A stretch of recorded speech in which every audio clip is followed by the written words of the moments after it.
Hi, welcome to tips for mom.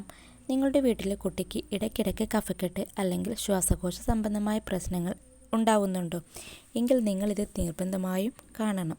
ചിലപ്പോഴൊക്കെ നമ്മൾ വിചാരിക്കും പുറത്തു പോകുന്നത് കൊണ്ടാണ്, മഴ നനഞ്ഞത് കൊണ്ടാണ്, അതുമല്ലെങ്കിൽ പ്രതിരോധശേഷി കുറഞ്ഞത് കൊണ്ടാണ് കുഞ്ഞിന് അസുഖം വന്നതെന്ന്.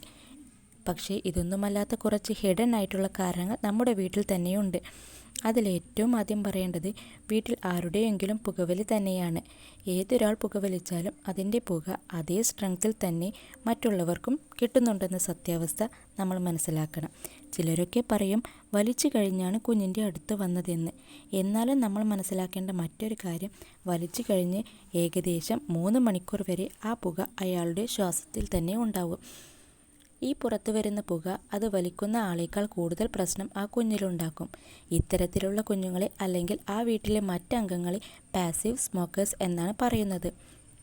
അത് തീർച്ചയായും കഫക്കെട്ടും ശ്വാസകോശ സംബന്ധമായ പ്രശ്നങ്ങളും ഉണ്ടാക്കും.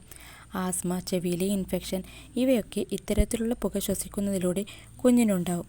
വീട്ടിനുള്ളിലെ പെറ്റ്സ് അല്ലെങ്കിൽ കർട്ടനിലെ പൊടി, റോഡരികിലാണ് വീടെങ്കിൽ അവിടുന്ന് വരുന്ന പുക, ഇവയെല്ലാം ഇടയ്ക്കിടയ്ക്ക് കഫക്കെട്ട് വരാൻ കാരണമാവാറുണ്ട്.